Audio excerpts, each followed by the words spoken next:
Hello and welcome back to the Ghost of Alcantra. So I guess today we're going into the third murder in the 87 timeline, so yeah, let's see. I found Uncle Kyle at a table looking like he was considering hiding underneath it. Some old couple was chatting with him and he was just nodding along. I went and saved him. When the couple left, I addressed my uncle. So, everything okay with Dr. Kashak? Yeah, we got him to calm down. I think some folk escorted him out. He nodded in the direction of Blade. I see you got acquainted with Mr. Thorne. Yeah, we chatted a bit. Also talked with Elisha Raddick. She was weirder than I expected. Honestly. Yeah, she's a little weird, but I guess everyone handles loss in their own way. Also true. Blade mentioned that the cops were watching him the whole time. You have folk on him all the time? Well, not on my orders, but yes, we try to keep tabs on him. I wasn't worried about you talking to him. There had to be at least 3 officers watching him the whole time. Wow, okay. That's reassuring. We skirted around the ballroom floor for about an hour. I was starting to get a little bored doing small talk for Uncle Kyle, who was back to being antisocial. Thankfully, we got some excitement from an older gent who obviously had too much to drink. He was doing the Midwest proud with a terrible stand-up comedy routine. The jokes sucked, but everyone was laughing anyway.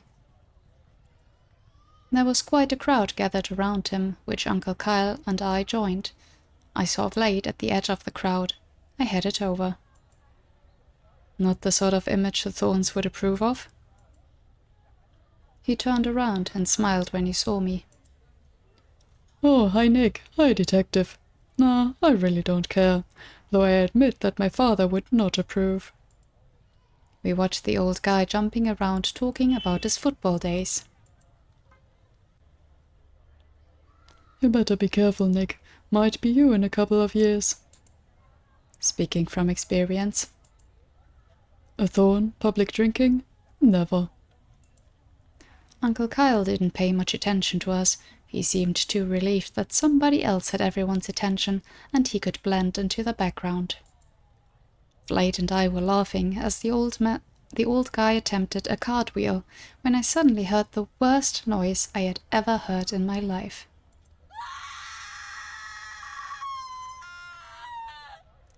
A blood-curdling scream shook the room. The whole room collectively held its breath in response.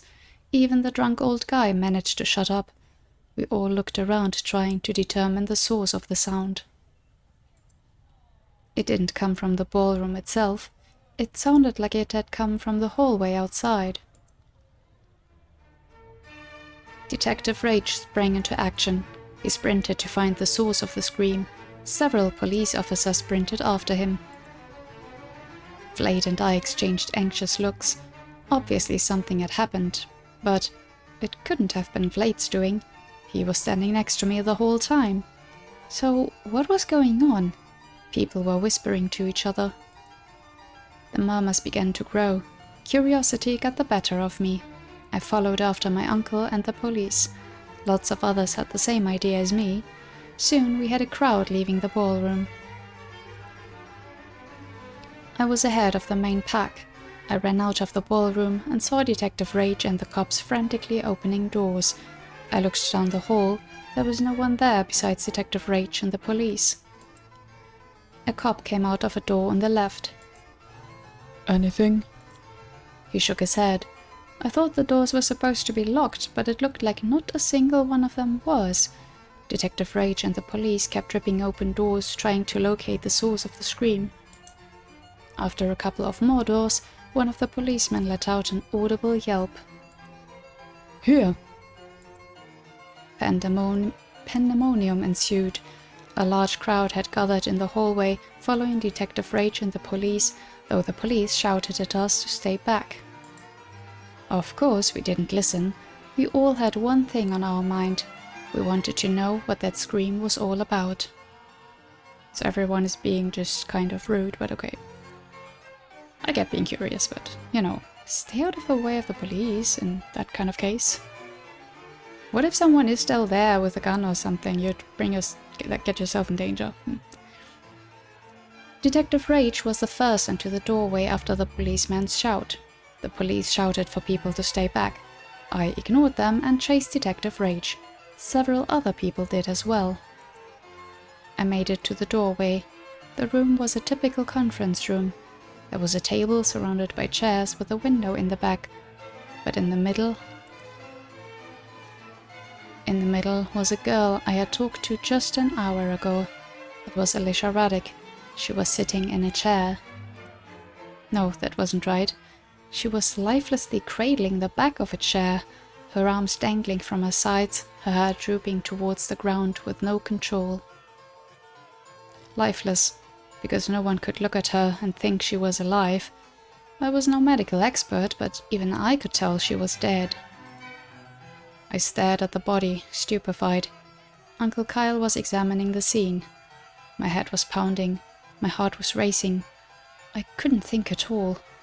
It was a third murder, but who could have done it? And why Alicia Raddick? I immediately thought of Vlad, but he couldn't have. He was next to me the whole time. He was watched the whole afternoon. It couldn't possibly be Vlad. I couldn't get my thoughts together. I just kept staring at Alicia Raddick's lifeless form. Someone behind me screamed. Several shouting voices joined the scream. I barely even noticed the noise. I was too rattled. Detective Rage glanced back. He saw me in the crowd and his eyes widened in fury. Everyone get back. I had never seen him like this. He was manic, focused. Nothing at all like he was 5 minutes ago. I walked backwards slowly. Yeah, why do you think random people shouldn't just see a corpse and walk in on a crime scene? Come on. The police were trying to get the crowd to back up. I retreated with the rest of the crowd. The image of Alicia Raddick's dead body burned into my mind. Detective Rage was barking orders at the police and at the crowd. I didn't hear any of them. I could only hear residual ringing in my ears. It looked like he was looking for a doctor in the crowd. A man stepped up and followed him, but I already knew what the diagnosis would be. Someone had broken her neck. There was no other explanation for the way her head was drooping like that. The crowd was herded back into the ballroom. The room was bursting with panicked energy. I think people were trying to ask me things since I had looked into the room. I ignored them. Alicia Raddick was dead. Someone I had talked to earlier today had been killed. I remembered Warburton telling me the day after the first murder that he hoped that Alicia would be okay. I'm sorry, Warburton. She shouldn't have died. The cops and the detective were here. It was a huge event. Who could decide to kill Alicia Raddick and do it here? I couldn't get my mind around that. I thought back to the previous murders, the buzz of the crowd competing with the escalating panic in my mind. Everyone thought a Thorne was the culprit. Alexandria thought Vlad Thorne had to have done it. I trusted Alexandria. The fact that you trust her doesn't mean that she is necessarily right. Dr. Koshak had told Detective Rage that Marina's ghost was telling him that it was Vlad Thorne. But Vlad Thorne, he couldn't have done this. He was next to me laughing when that scream rang out. There was no possible way he could have broken Alicia Raddick's neck. If she was dead on his orders, that was almost scarier. It would have taken so much work to pull that off in this setting. If Vlad Thorne had the power to kill Alicia Raddick in this setting, then he already owned this town. I looked through the crowd, and there I saw him. He was looking directly at me. He had a blank look on his face. Then slowly, the mask Alexandria spoke of, the mask fell off. He stared at me, and the blank look morphed into a smile. It was almost a smirk. He wasn't shaken, he wasn't scared, he wasn't excited. It was a small smile of confidence, the smile of someone who was always in complete control. I didn't know what that smile was for. Maybe it was to comfort me, maybe it was to gloat, maybe he was just crazy, but there that smile remained. Just try and stop me, that's what I thought he was saying to me. He kept looking at me and all I could do was stare back in horror. Yeah, that was clearly, I mean, could be a misunderstanding, could be something that, Nick's mind made him see, made him interpret that way, but seems very fishy. I had to stay a couple of more hours for questioning to assist with the investigation, because I had talked to Alicia during the event. When questioned, I told Detective Rage everything that had transpired between Alicia, Vlad and I during our talk. They didn't seem to care that Vlad had admitted that the Thorns were engaged in wrongdoing, but as Vlad said, everyone already knew that. Here's what I learned from my interview with the police. Alicia Raddick was last seen around 4:30 p.m. when she left to go to the bathroom. Unfortunately, there weren't any witnesses in the hallway. All the doors except the bathrooms were supposed to be locked. Additionally, the windows in these rooms were supposed to be locked as well. However, every single door and window was unlocked. That meant that some of the event staff had to be involved. That didn't help much since there were nearly 30 people involved in the planning, and many of them had keys for the rooms. There was only one main entrance into the events center. The lady running the reception desk said that no one had entered the building from the front after 4 p.m, though a couple of people had left. However, it was still possible for someone not at the party to have killed Alicia Raddick given the unlocked windows to the rooms. Someone could have gotten in through a window to a conference room and left that way as well. The main conclusion from all this was that multiple people were involved in pulling off the murder of Alicia Raddick. At least one staff member who had access to a key had to have been involved. Either a staff member used the key themselves, gave their key to somebody else, or had their key stolen. Additionally, someone was probably monitoring the hallway to make sure there were no witnesses. From what I gathered, Detective Rage suspected a group operation. I was finally allowed to leave around 8 p.m. My parents were waiting for me outside the event center, and I was so exhausted that I barely reacted when my parents vigorously hugged me. "Oh baby, we're so glad you're safe." We were real worried there for a minute. I did my best to muster a smile on my face. "Thanks guys, I'm alright, honest, just a little scared." My parents fussed over me. I was getting tired of telling people what had happened, but I explained all I could. I told them about Vlad, Alicia, and the discovery of the body. My parents were both horrified that I had witnessed the dead body. Yeah, rightfully so. "Son, you let us know if you need anything. I know that must have been awful." "Thanks, Dad, but I'm okay." I was tired, but I knew I wasn't done talking about the murder today because I still had to talk with Alexandria. There would be plenty to discuss. Oh dear. When we arrived at our home, my dad pulled me aside. "Nick, I know this is going to sound unfair and unreasonable, but we don't want you going out during the day anymore." I wasn't particularly surprised. Obviously, my parents would be worried about me now that I had been so close to one of the murders. I felt a twinge of guilt because I was going to be sneaking out again anyway. "Okay, Dad, I understand." He blinked at me. "You do?" "Yeah, I get it. I know it's dangerous right now. I'll stay out of trouble until things calm down." Which was a blatant lie. My dad gave a sigh of relief. "Glad to hear it. I was worried you were going to put up a fight." He clapped me on the shoulder. I know being stuck with your parents doesn't sound like a whole lot of fun, but we'll feel so much better knowing you're safe and sound, Nick. Let's get through this together. Don't worry, Dad. We'll find things to do. Maybe we can break out the old Monopoly boards. That's a good idea, son. Oh boy. I keep thinking back to what we learned in the 97 timeline, that there must have been several accomplices also with that scream. Which makes sense.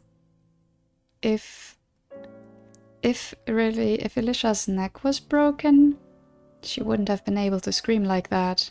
Like, not in the moment of murder. Maybe shortly before, if she was threatened. But you know, kind of weird. Then again, why would you stage a scream like that? Just to have people going there. Maybe to make sure that the body is discovered when several witnesses can see that Flade is like in the main hall of the event. Weird. But okay, I'm sure we'll find out at some point. I returned to my room feigning that I was going to bed. I really was tired, but I was going to have to keep myself awake for a little while longer. I drank some canned coffee and waited by my door so I could hear my parents talking downstairs. I'd wait until I went to bed to sneak out, but there was probably going to be a while. They were wired. I bet all of Alcantra was. I sat by the door sipping coffee, recharging my brain with sugar and caffeine. Who could the killer or killers be? The obvious answer was Blade, but he couldn't have killed Alicia Raddick himself, so if he had been responsible, other people had done the work for him. There was the possibility that Elgar Thorne was in on this. That seemed to be the most likely possibility, given Alicia's death was brought about by multiple parties and Elgar himself didn't show up. The most alarming thing about the Thorns being the culprits was that they could get away with this as long as the people working for them didn't talk. I remembered the look Flade gave me. Justice doesn't always triumph over power. Sadly, yeah. And why Alicia Raddick? It now meant that all three murder victims were connected. Marina and Alicia were related, and Beryl Johnson had an affair with Marina's previous husband. Alexandria's theory was that Marina Raddick knew something about the Thorns that they didn't want getting out. Detective Rage had evidence to support this from the likelihood that someone was paying Marina Raddick. Then Beryl Johnson and Alicia Raddick must have both been killed because the murderer was worried that Marina had told them whatever info the Thorns didn't want getting out. That still left Marina's previous husband, but I guess they couldn't get him if he was out of Alcantra. Beryl Johnson's death had seemed out of place, but with this theory, her death now made sense. This is all still very vague. I don't know. A little past 11, I heard my parents getting ready for bed. Being school teachers and all, they usually went to bed earlier than this. It was going to be a little risky leaving around my usual departure time of 11:40. I would have to be a little quieter than usual. I waited until I was sure my parents were in their bedroom, though I doubted they had fallen asleep yet, and snuck out the window like I had become accustomed to doing. I made sure to be as quiet as possible when I let myself down from the roof.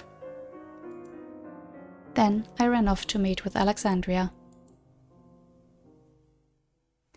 When I arrived at the clearing, Alexandria was already there, staring up at the moon. The moonlight gave her an air of ethereality. Looking up at the moon, bathed in its light, the princess gazed upon her original home.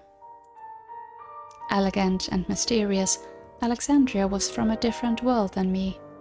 I had to remember that the girl I called Princess was the Princess of the Thorns, a hidden heir. She turned around with a concerned look as I approached. "I heard what happened. Are you all right?" "Yeah, I was a little rattled, but I'm okay now." She nodded, but didn't look convinced. I want to tell you what happened. I met your brother. She nodded again, but glumly this time. I heard. I launched into my story for what would hopefully be the last time. Alexandria interrupted me as I was finishing talking about my conversations with Vlad and Elisha. I already know the rest, and it can't be good for you to keep recalling Elisha's dead body. I heard what happened from a staff member who was at the event. So you've met my brother. What do you think? What do I think? You must know by now that he's the murderer. I thought about it. Honestly, I wouldn't have known what to think about Vlad had it not been for the look he gave me after the murder. Yes, I think he probably is. Talking with him, I didn't think he was really fake, more calculated. He seemed genuine about not liking what he had to do as the Thorn heir. That sounds about right. He has a love-hate relationship with being the Thorn heir. He hates what he has to do and how he was brought up, but he can't bear being away from the power that it comes with. He's messed up like that. And I should probably tell you this. I told Alexandria about the look Vlad had given me after I had seen the murder scene. Alexandria made a face. It had been a long time since I had seen that look. It was that look of venom she had when she was thinking about her brother and father. He's taunting you. He's showing you his handiwork and asking if you can do anything about it. I told you before to not underestimate the Thorns. Nick, please be careful. Don't do anything stupid, okay? You mean you think your father isn't involved? Isn't it obvious it's just Vlad? But he couldn't have actually broken her neck. He was next to me when it happened. Someone else did the actual killing. Nick, Vlad orchestrated the whole thing. He's a maniac. Well, maybe he orchestrated the whole thing, but there's no way he broke her neck. What about your father? It seems more likely that he did the actual killing. Even if he didn't do it himself, he's probably still involved. Everyone was watching Vlad the whole time. That's exactly how he pulled it off. Everyone was focused on him so that the people working for him were able to murder Elisha Reddick without getting caught. She looked back up at the moon. Nick, Vlad is a power freak. He would be a part of the operation even if he didn't break her neck personally. Elisha's death was a public performance, and my father wouldn't have her killed like that. If he wanted Elisha dead, she'd be taken out some other way. Only Vlad would pull a stunt like this. I know my family.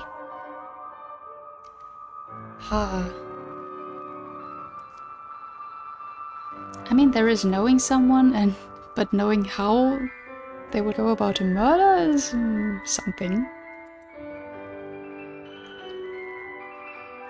If you know your family, then you should tell me what you know so I can tell Uncle Kyle. I don't know anything. That's a lie. You know more than you let on. Tell me why you think Vlad is the murderer. Give me proof so I can tell Uncle Kyle. I can't do that. You've seen firsthand what Vlad is capable of. If I do that, you and I are both dead. She sighed. Look, let's talk about something else. I mean, fair, but it is frustrating that she keeps insisting it's him and then just going, yeah, I just know, but I have no proof. Like, it's not helping. I don't know. And it's not like I'm blaming her, but, you know. What? We have to talk about this. It's important. I just told you that I can't tell you anything for our safety. Okay, tell me things that don't jeopardize our safety. Then we can't talk about Vlad or the murders. Let's drop the subject. But... Nick, that's enough. She was glaring at me. Had she ever been angry with me? I couldn't recall any instance when she had. I stared back surprised. I'm risking my family's wrath by coming here to see you. I don't want to spend the time talking about my brother and his murders. Alexandria, this is important. People's lives are at stake, and if you know something, then you should tell me. We can't be selfish. If we can help with the investigation, then we should. I meant what I said. I'm not talking about the murders anymore. What? You heard me. Alexandria, I know it must be hard to talk about your father and brother in this way, but if you know anything... And I've told you that I don't know anything. She took a step closer to me, fire in her eyes.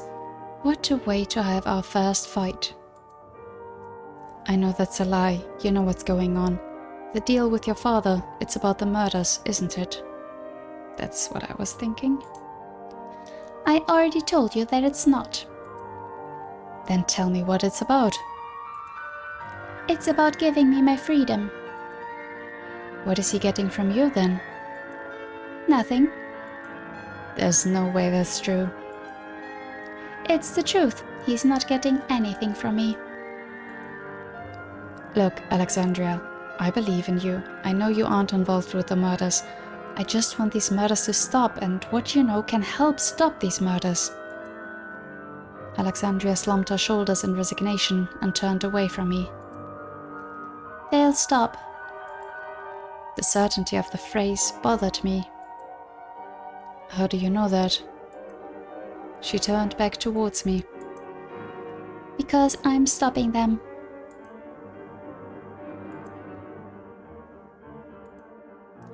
How are you going to do that? Does it involve the deal with your father? It does.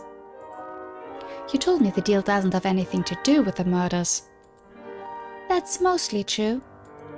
Mostly? The deal is about and for me. I have nothing to do with the murders, but a consequence of the deal will be that the murders will stop. Every minute with you is precious to me, Nick.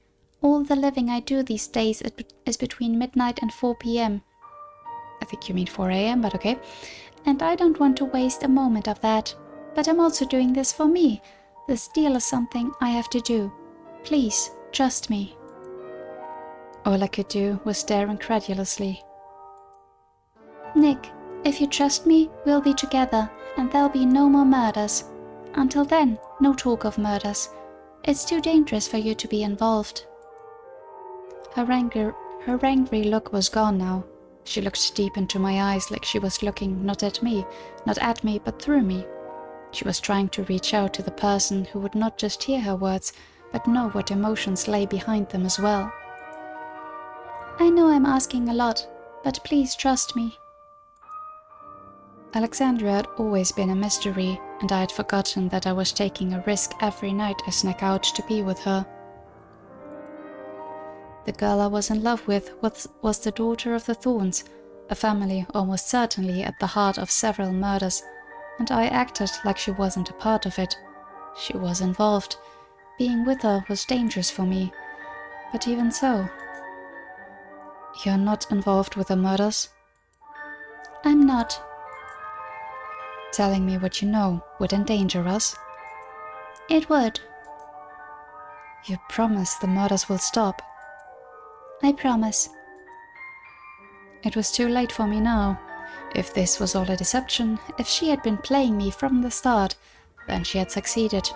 I really did love her, thorns and all. I couldn't lose her. No talk of murders then. I trust you. Alexandria looked surprised I gave in so easily.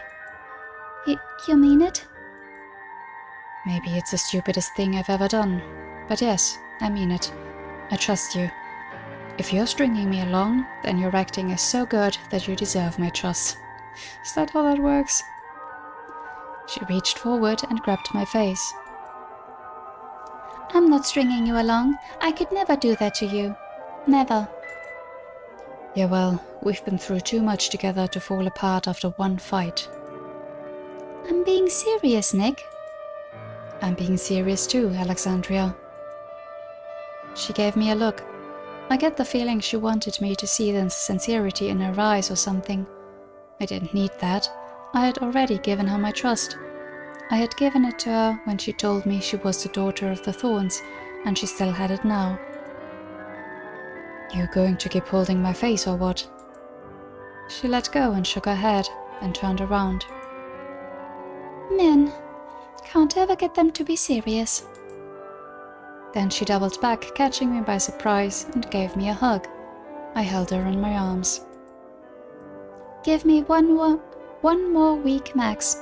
My father will give his blessing and I'll be free. You and I can be together. Until then, will you still meet with me? I will. I promise. Thank you, Nick. We stayed like that for a while. I held her in my arms and she held my fate in hers. Alexandria, you're a mystery.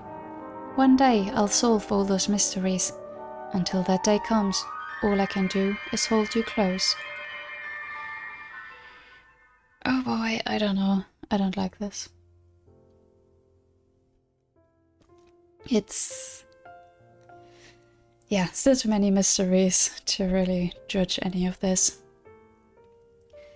July 20th, 1987. Alexandria and I continued to meet, but as promised, we didn't talk about the murders. My parents and I didn't talk about them either. Uncle Kyle rarely stopped by these days. I think he felt guilty about bringing me to the community event and wanted to distance his family from the case. He was staying at some police lodgings for now. I still had my reservations about sneaking out to see Alexandria, because she obviously knew more than she let on, but the mystery behind Alexandria made her all the more alluring to me. Just playing with danger here, but okay. It was thrilling in a way. I had taken a bite into forbidden fruit, and I couldn't go back. Of course, I never told any of this to Alexandria, but she was always more perceptive than she let on. She was very sensitive to the changes in others around her, and I knew she could tell that I was anxious. She attempted to cheer me up in her own way. You've been graced by the presence of the eldest daughter of the Thorn family, and all you can do is look moody. Aren't you the only daughter of the Thorn family? Yes. So that makes you the eldest daughter by default? Yes, and? So eldest daughter isn't much of a title. It's still an honor. It's beneath me to sneak out of my own castle under the guise of knight to fraternize with a common peasant boy. You should be grateful. I'm a common peasant boy. Well, comparatively you are. We can't all be rich princesses. That reminded me of something I always wanted to ask her. Does your dad know about me? Of course he knows about you. He knows most everyone in town. Stop playing dumb. I mean, does he know about us? She looked at me, feigning innocence. What about us? Fine, I could play a game. Does he know that I'm your boyfriend? Boyfriend? I have one of those. The hell am I then? A friend who is a boy who I'm romantically involved with. Yeah, a boyfriend. I'm not sure I like that label. We're beyond such lazy relationship indicators. We are? We are. Anyway, I never told him how I feel about you, but he knows anyway. What, you act like a love-struck maiden at home? She rolled her eyes at me. He's my father, of course he could figure it out. And if you weren't so dense, you'd have maybe figured it out sooner. Frankly, by teenage boy standards, I thought I was pretty quick on the ball. She continued before I could think of something witty to say. There's not much more obvious than a person in love. So yes, given that he knows who you are, that we were meeting before the stupid ban on me going out, and that I'm now furiously trying to regain my freedom by making deals with him, he's probably put it together that I'm rather fond of you. She gave me a look that let me know not to comment on any of that. So, why do you ask? Well, I just wondered how our longer-term prospects looked. What do you mean? Like, when this deal of yours goes through and you get your freedom, is your dad going to allow you to be with me? I am a common peasant boy, after all. You think we're destined to be star-crossed lovers? A princess and a commoner? Something like that. Being with you is a little different than going out with the girls I go to school with. She laughed. That's for sure. I imagine I'm quite the handful. Not easy being with someone who has the issues as I do. You have nothing on Charlotte in that department. She frowned. I'm not sure I like that, but anyway. She grabbed my hand in a reassuring gesture. My father doesn't have a choice. I don't know what he thinks of you or about me being interested in someone who doesn't have anything to offer the family financially, but it doesn't matter what he thinks. He'll have to live with it. Worst he can do is disinherit me, and that wouldn't be so bad either. All I'd lose is a cool last name. I don't think you can disinherit a name, but sure. That's sweet and all, but I can't imagine it working out that easily. You know, you get your freedom and we get together, your family approves, and we're all happy. Funny you should say that. We'll find out soon. She let go of my hand and stood up and walked to the edge of the clearing we were on. She always had a flair for the dramatic. I was used to it by now, so I got up and followed her. I mean that literally. We only have a couple more nights like this. Like this? On the 26th, my father will give my freedom back to me. She turned back to face me. We can be together then, because I'll be free. It won't matter what he'll think. Really? It would be that easy? Things were going that well? This was great. I had been skeptical of this deal or whatever, but it looks like it went through. I somehow figured that this deal wasn't going anywhere. She said the murders would stop after this deal, and I didn't know how, but if the outcomes were good, I would just accept it. You know, you could have started off our nighttime tryst today with that, so I wouldn't have to be so worried. I opened my arms for a hug. But this news deserves a hug anyway. She laughed and walked into my arms. Sorry. I was trying to lead into it and got a little carried away. Anyway, this moment deserves more than a hug. Did she mean a kiss, or maybe even more? Surely we wouldn't, on the top of a hill? Is she into that? Even worse, was I? She must have read my mind and gave me a whack over the head. Nothing like that, dummy. I mean something more romantic to celebrate. Oh, yes, of course. I know that despite your abilities with the ladies that you don't have a romantic bone in your body, so I've been planning a constellation viewing date for us. I mean, he's had pretty romantic thoughts, at least.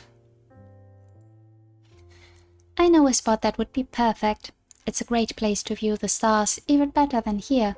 We'll celebrate my freedom tomorrow. You have a telescope?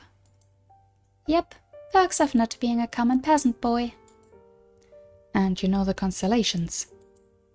Yep, perks of not being an idiot.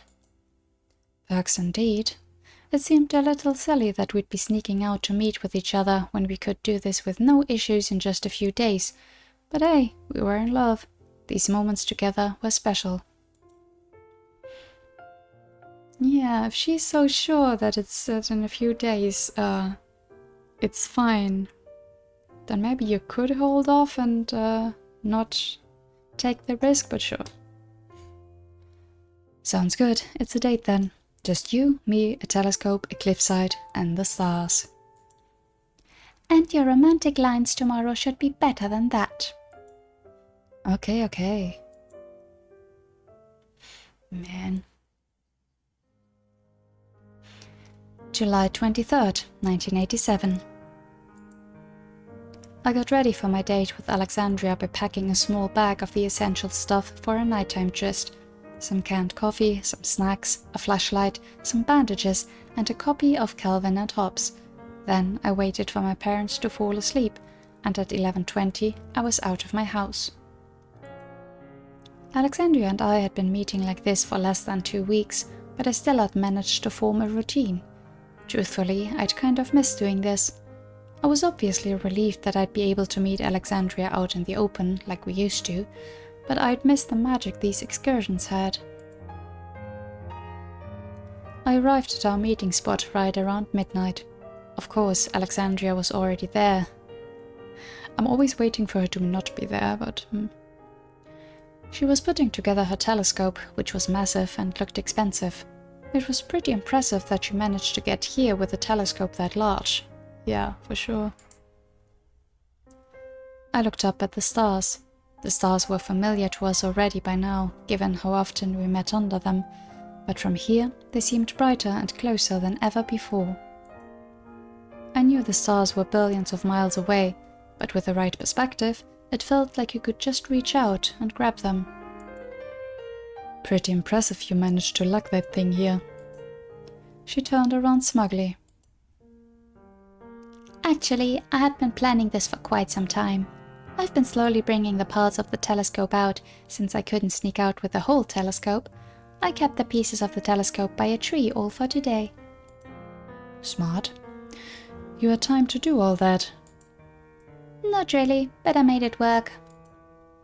And how are you going to bring it back? She pointed at me. That's what you're here for. You'll bring it back most of the way, and then we'll hide it near my place until I'm out and about again. Glad to be helpful. I grumbled at her sarcastically, and she laughed while returning to put together the telescope. I figured astronomers would have a heart attack if they knew how Alexandria had been treating her expensive piece of equipment. It's hers, she can do with it what she wants. Watching her fiddle with the telescope parts, I realized how lucky I was. Alexandria was incredible, and I was with her not because I was incredible, but because I was lucky enough to meet her the night of the summer festival. I was worth loving, but I doubt Alexandria would have fallen in love with me had it not been for the unique circumstances that had brought us together. In an ideal world, in a world where she was free from the constraints and burdens of the Thorns, we probably wouldn't have anything to do with each other. Not necessarily. I could only be with her because of misfortune. I sat down next to her, and she continued putting the telescope together. You're too good for me, Alexandria.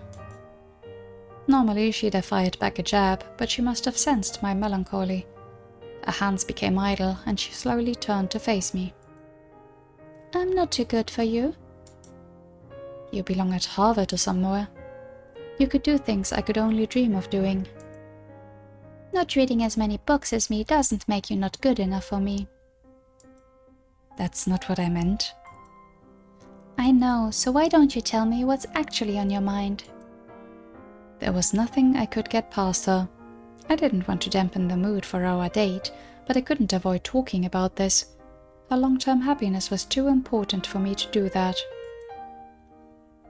I hope you'll never leave me, but I know that you like me because I was the first nice person in your life, but you don't know that many people. There are lots of people like me.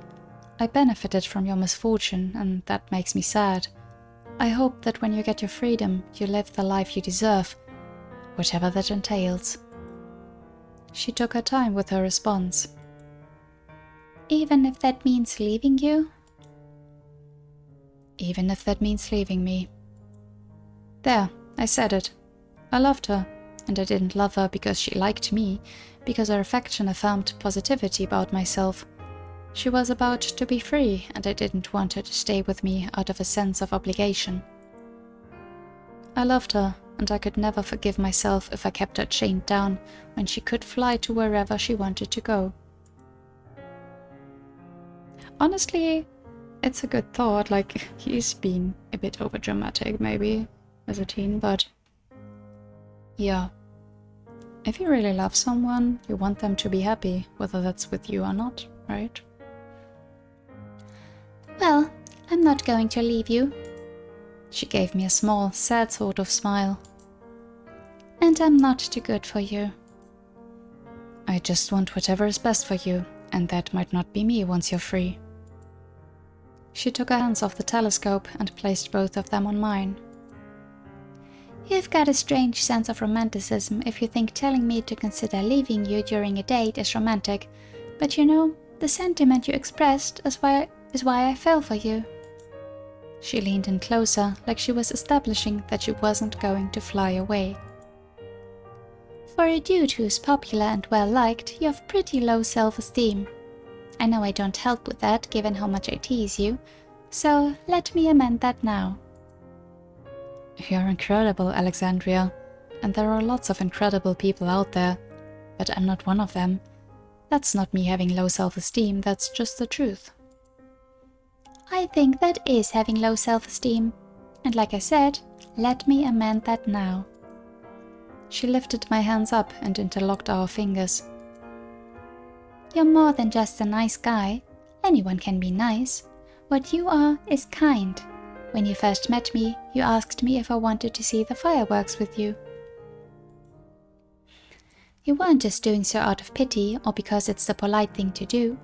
You did it because you really wanted me to see something that might make me happier. Even then, before you knew anything about me. And you were like that every time we met afterwards. You don't get to observe yourself very often, so let me tell you about you. You're the type of person who tries to understand what it must be like to be someone else. The type of person who believes the world could be just a little better if we all did that.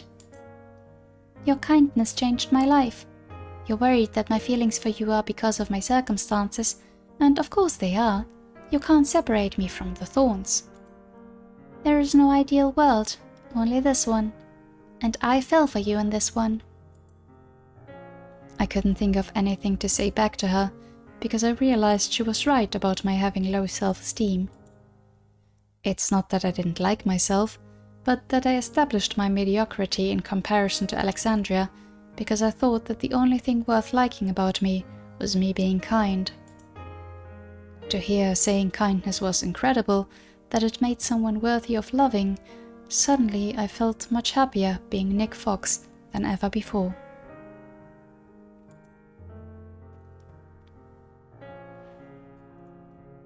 When I have my freedom and can do whatever, however, wherever, whenever, I'm sure I'll meet people who are more handsome than you.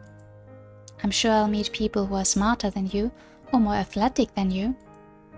And they'll never be good enough because they aren't you. She reached out and gave me a playful pat on the head. The soft touch of her hand along with the words she had just said brought about a hint of tears to my eyes. Maybe I had always wanted the acknowledgement that I was enough for someone. You told me to promise you to do what makes me happy. Well, Nick, being with you makes me happy. Happier than I've ever been. I don't want this happiness to end. Not tomorrow or the day after, weeks later, years later. Not ever. I want this happiness to go on forever and forever. So, I'll just have to stay with you. Forever and ever. I let out a small chuckle, though it was a little more choked up than I was expecting, and she had told me to bring the romantic lines today. That's pretty committal for 2 months in. Aren't we moving kind of fast? Well, I've been love-starved for 18 years now, so yeah, maybe I move fast. Everything moves fast when your time has been stopped for 18 years. She reached out and wrapped her arms around me. I'm glad you care about me, Nick, but you don't need to worry about a me who could be happier. I hope that the happiest I'll ever be is with you. She ended her speech with a peck on my right cheek. Okay, you're right. I was being dumb. She laughed, her arms around my neck. Not dumb, just overthinking it. Doing too much thinking is pretty rare for me. Tell me about it. She unwrapped herself from me and walked back to the telescope and started tinkering with it again. I figured the least I could do was try to get the last word in. Forever and ever is a long time, but let's give it our best shot. That's a promise then. Sure thing, a promise. I wiped some prospective tears from my eyes and watched her tinker with the telescope. After 15 minutes later, she clapped her hands. About 15 minutes later, she clapped her hands. All set. We have a great view ready. She looked over at me. You know anything about the stars? Just that they are pretty, bright, and very far away. Figures. Come here then. I'll point out the constellations for you. I cautiously headed over to the telescope. I was afraid to touch it since it looked kind of expensive, but Alexandria pulled me closer. She seemed excited, so I couldn't help getting excited too. She maneuvered the telescope, pointing out the constellations while explaining them to me. See those 3 bright stars? Those make up the summer triangle. There's Altair from Aquila, Vega from Lyris, and Deneb from Cygnus. Cygnus? The heck are those? Stars and constellations, dummy. I'll explain them in a minute. She got a little frustrated with me because I wasn't seeing Draco and Hercules very well. Okay, so Hercules is directly below Draco. I am not seeing a man or a dragon. Use your imagination, connect the dots. She pointed them out to me. We're calling that a dragon? It's Ladon, from the garden of Hesperides. Hercules was supposed to steal a golden apple from a tree that Ladon guarded. That's supposed to be his foot on the dragon's head. Given my inability to see shapes in the stars, you can imagine that her trying to point out Sagittarius to me, which was not a constellation that had an easy-to-describe shape, was a very difficult task. How am I supposed to miss the half-horse, half-dude thing with a bow in the sky? Even you couldn't miss it. It's got so many bright stars. Don't underestimate me. No matter what you say, I am not seeing a horse. Despite my relative blindness in regards to seeing the constellations from the stars, we had a great time. I eventually started to get the hang of it, while Alexandria told me the stories about the constellations. I was in the midst of figuring out Scorpio when Alexandria let out a happy little sigh. I love the stars. You look at them a lot? Yeah, from our yard. I can't leave the grounds, but our yard is pretty big, and we still have a good view of the stars. The telescope was a gift from my father for my 16th birthday. She settled in behind me and held me as I looked through the telescope. She kept talking, and I listened to her. Even you must know that the light we see from the stars is from a long time ago. The stars are just so far away that it takes a long time for the light they emit to reach us. Yeah, I knew that. Liar. Anyway, the stars kind of remind me of stories. That's why I love them. How so? You mean the stories behind the constellations? Not exactly. The stars remind me of stories because what the stars show us is from so long ago. It's like a message that lasts longer than themselves. Stories are the same way. We write them down, and what people get from them lasts well after they're written. It's romantic, the idea that even when you're gone, you can still touch so many people. Do you want to be a writer or something then?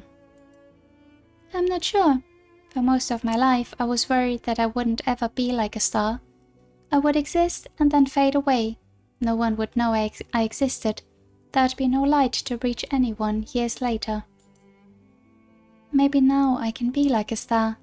Maybe there's a chance that there'll be some proof that I was here. She had told me to bring some romantic lines, and this was a prime opportunity. You'll always shine like a star to me? That sounded better in my head. She just rolled her eyes at me. That's not what I meant, and was it an attempt at a romantic line?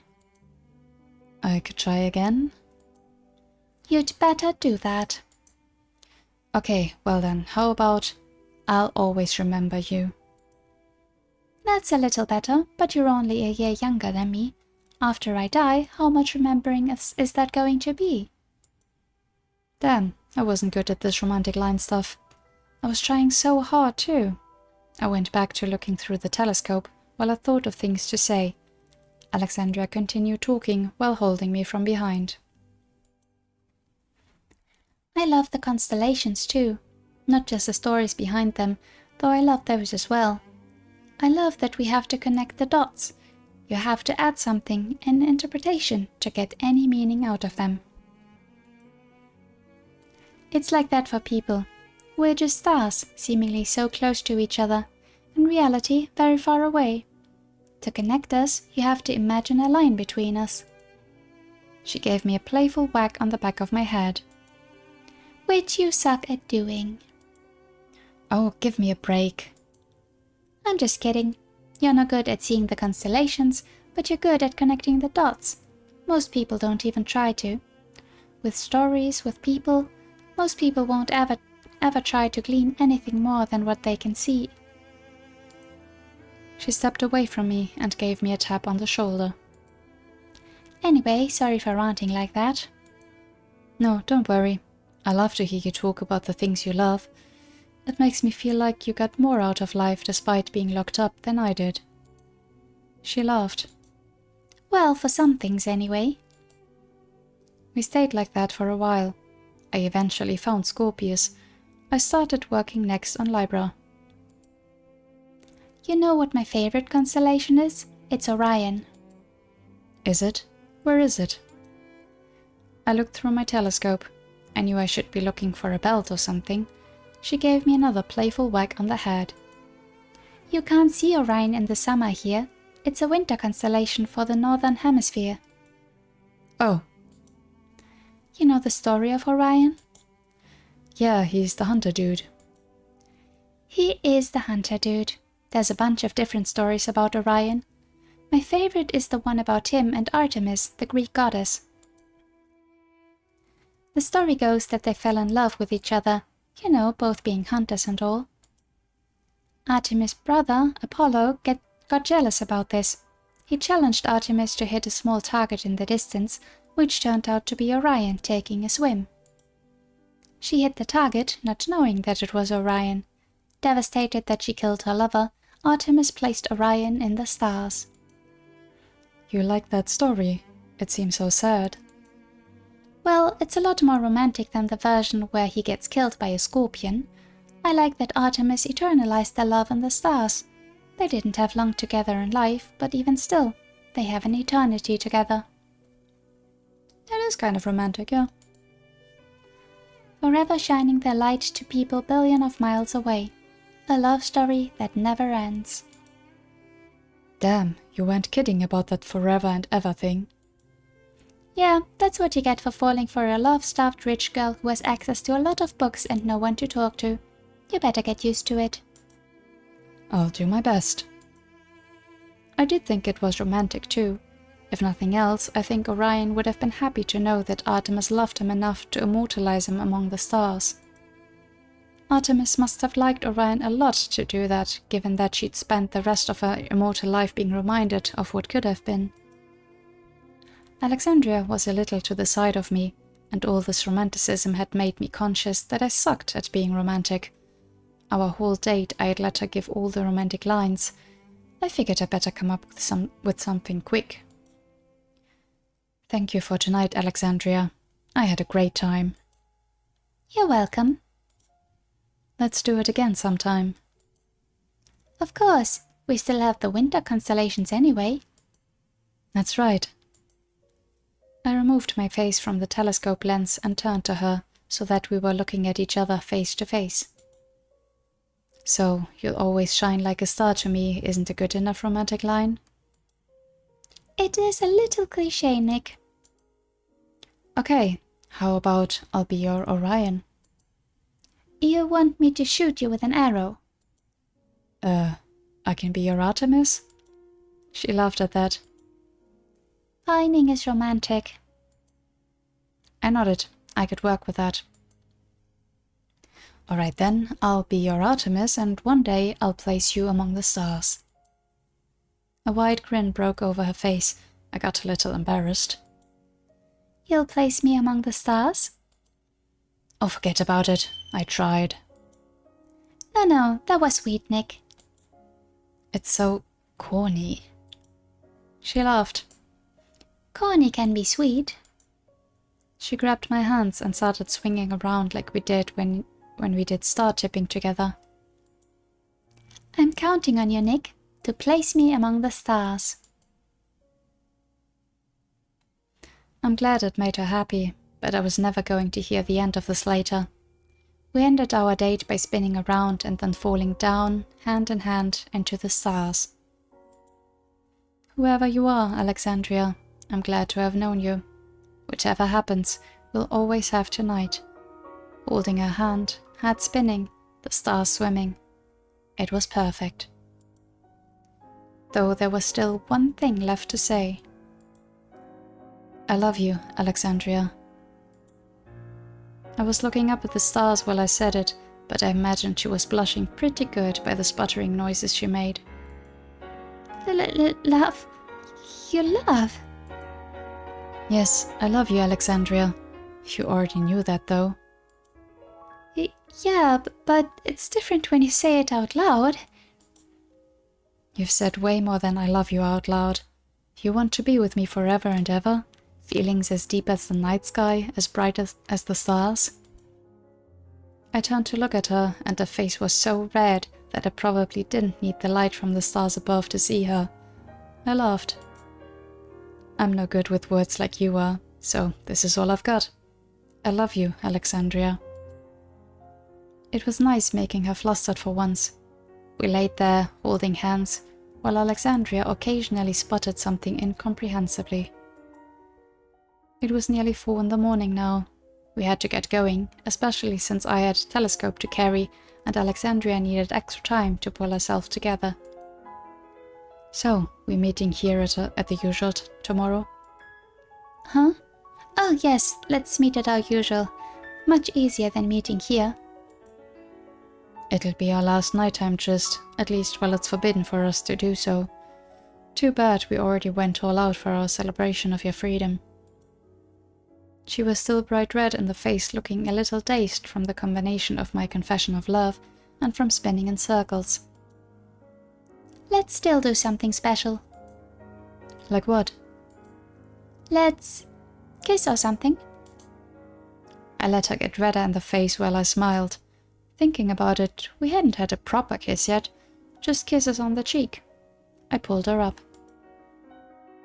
Okay, it's a promise. Tomorrow we'll have our first kiss.